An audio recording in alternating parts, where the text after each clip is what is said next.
Hotep, Anku Jasaneb. I am very glad to be here, and thank you all for coming out to hear my presentation this evening. Du'au, du'au, du'au.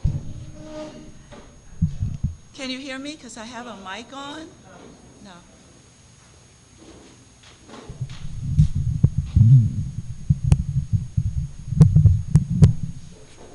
No. Okay, let's start again. Yim Hotep, Anku Jasaneb. Yim Hotep means come with satisfaction. Anku Jasaneb means life, prosperity, and health to you all. Thank you. Du'au, du'au, du'au. That's thank you, thank you, thank you for having me come out this evening to Detroit to talk about the book of Peret Imheru. That topic was chosen for me by the Detroit Study Group. And since you had been listening to Brother Ben Levy talk about the Bible and the Qur'an, I guess they thought that it just would follow that we would also talk about one of the sacred books from Kemet. So it's an exciting book, and I'm sure you all are curious about it.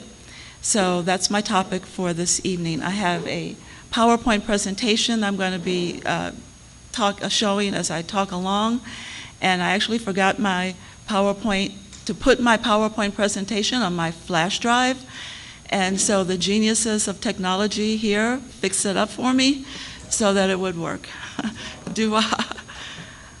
One second, just gonna.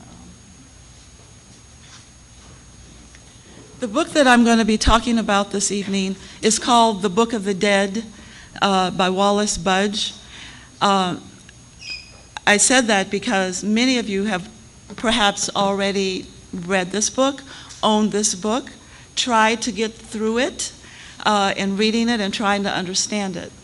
I'd just like to see a show of hands of how many people have actually attempted to read this book or have this book. Where's the transmitter? Where's the transmitter? It's in the back. I'm not trying to make. Okay.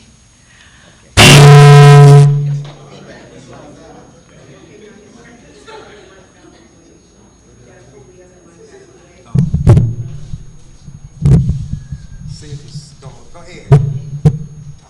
Okay, is that good? Yes. Wonderful. Just wonderful. Dua. Okay.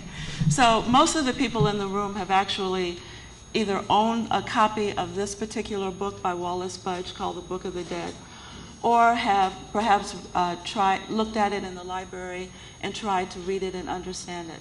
So what I would like to do this evening is try to shed some light on what the book is really about, the meaning of the book, and the purpose of the book. That's the most important thing, the purpose. What was it used for, and could it be of any value for us today? The book is very old, first of all. The book goes back thousands of years, and by that I mean at least 10,000 years before Christ. The book is found in the early periods of Kemetic history, early dynastic, if you wish. And it's found written just chapters or parts of it on the pyramid, in the pyramid texts, inscribed on monuments and inscribed on papyrus, and in a lot of different places, just individual chapters. And throughout the historical period, these chapters are put together by people to make a larger papyrus, which we can call book. This literature is obviously very important because it continued to be read and used from about 5000 BC all the way to the end of Kemetic history. It was used continuously for that long. And we are still using it today. We still read it today. So for that many thousands of years, this book has been very special, and that's why we really need to take a look at it and pay attention to it and see and ask ourselves what was so special about this book.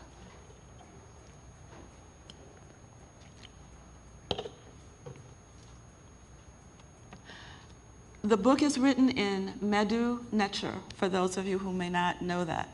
Medu Necher is the name of the language that was spoken by the people in the Happy Nile Valley over 10,000 for about 10,000 years before Christ, and actually even longer than that.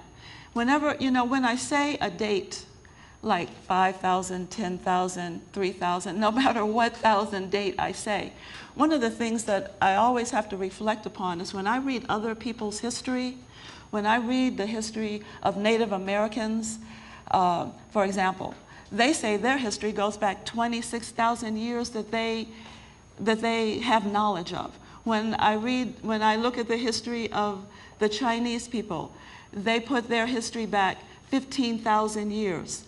Everybody puts their history, dates their history and the knowledge of their past in the double-digit thousands, except us. When we struggle with trying to deal with, should it be 3,000 BC, should it be 4,000 BC, should it be 10,000 BC, we struggle with something totally ridiculous, and everybody else on the planet pushes their dates back very far. And I know that they are not, well, they may be, but they probably are not as old or have as old a civilization and culture as the African Kemites did. So think about that next time we quote dates. I'm not going to talk about all of the different versions of the Book of Coming Forth by Day. I think I want to just kind of get into it, but I need to start by saying, one, it is not the Book of the Dead. It is not the Book of the Dead. It's nothing about death in this book, even though Wallace Budge and others call it the Book of the Dead. It is actually about living, and it's actually about the living and living and living again in the next life. It has nothing to do with death. That's the first thing we need to know. And I'm going to show you the title of the book and the papyrus and all of that in a moment. So let's just, in Kemet, there were no holy books like the Bible and the Qur'an. That's important. There were no holy books like the Bible and the Qur'an.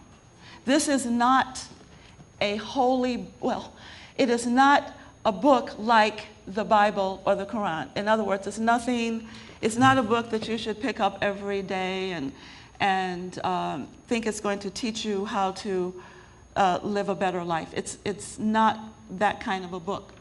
There were no religious doctrines in ancient Kemet. So, for example, in the Bible, we have religious doctrines like the Book of Laws and the Proverbs and the laws in particular.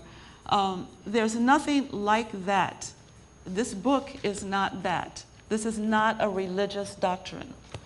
There were no written laws. As a matter of fact, Kemet itself didn't have the kind of justice or judicial system that we're used to in the West. They did not have any written laws. Their society was based upon living life according to the principles of Ma'at. And Ma'at, which we're going to talk about in a moment, was the basis or the foundation of their society. And it was not written down. Ma'at is not a book of written laws that the society is supposed to follow. There was no comprehensive history, written history of a people. That means, for example, in the Bible you have, especially in the New Testament, you have the genealogy from Abraham through Jesus, and you have a genealogy. And in the Old Testament you have a history from Adam to Moses and all of the others. We don't have anything like that in Kemet. And this book is definitely not that either. In Kemet, people lived their lives based upon the principles of Ma'at. They had much plentiful moral and ethical teachings. And you can read some of these through translations, and they're wonderful to read, teaching people how to live their lives, how to be honest, good, moral, ethical people. There were many books or scrolls about the afterlife, and that is what the collection of